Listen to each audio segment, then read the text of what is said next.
Get ready to explore the OPEC oil crisis of 1973, a major event in modern economic history that affected countries across the globe. This crisis was sparked by the decision of the Organization of the Petroleum Exporting Countries, OPEC, led by Arab, oil-producing countries such as Saudi Arabia, Iran, and Iraq, to impose an oil embargo on countries that supported Israel and the Yom Kippur War.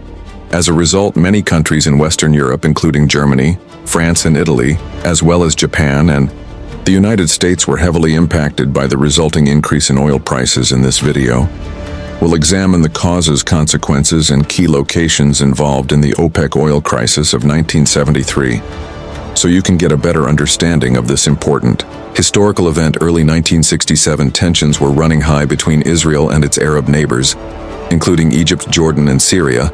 On June 5, 1967, Israel launched a surprise attack on Egypt, igniting the six-day war between two sides. The assault destroyed much of Egypt's air force on the ground. This was followed by a ground offensive in the Sinai Peninsula, which led to Israel capturing the Gaza Strip, and the Sinai. Israel then launched attacks on Jordan and Syria, capturing the West Bank, East Jerusalem, and the Golan Heights. The war had significant geopolitical consequences, with Israel emerging as a dominant military power in the region. It also led to the displacement of thousands of Palestinians who fled or were forced to leave their homes in the newly captured territories. More than 5 years later, on October 6, 1973, during the Jewish holiday of Yom Kippur, an Arab coalition led by Egypt and Syria launched a surprise attack on Israel in the hope to regain territory lost to Israel, particularly the Sinai Peninsula and the Golan Heights. The attack was also aimed at forcing Israel to negotiate the return of Palestinian territories. The initial stages of the war saw significant Arab advances, catching Israel off guard and leading to heavy casualties on both sides. The conflict quickly drew in other nations, including the United States and the Soviet Union, and threatened to escalate into a wider regional war. However, Israel eventually regrouped and non-dead a strong defense, retaking lost territory and ultimately emerging victorious after 3 weeks of intense fighting.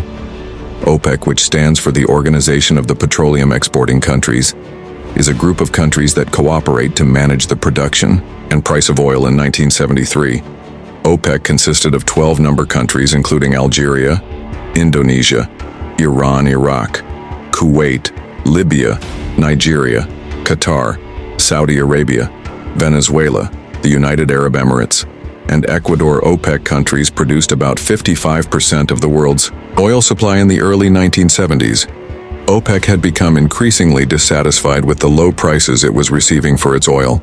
In response, the organization decided to take action to increase the price of oil by cutting production and demanding higher prices from oil consumers.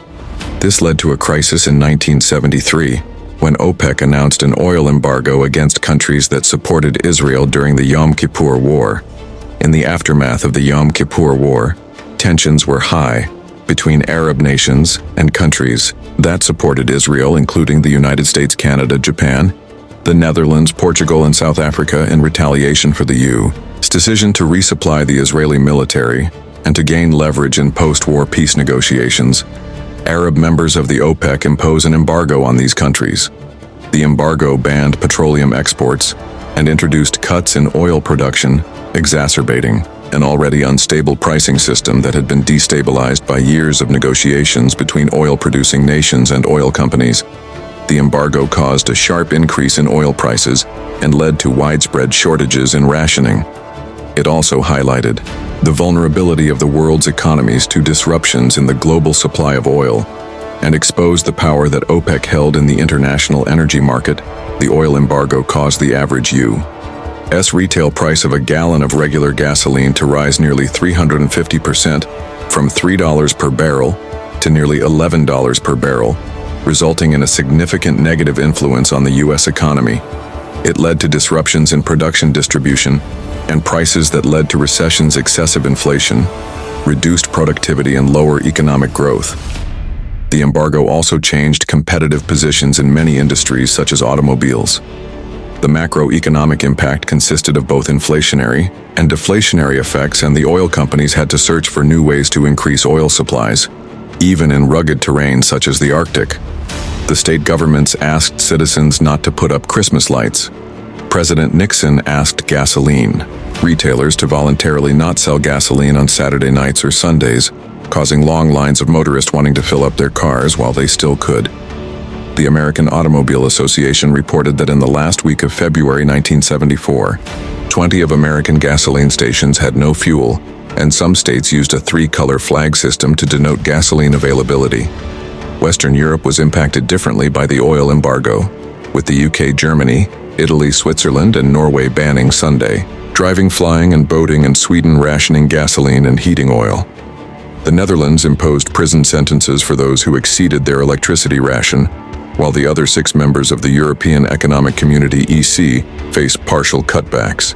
The UK, despite being an ally of Israel, faced little direct effect from the embargo, but faced an energy crisis due to a series of strikes by coal miners and railroad workers. The strikes became a major factor in the defeat of the conservative government. In the 1974 general elections, the EEC later issued a statement that was viewed as pro-Arab, and OPEC lifted its embargo from all EEC members.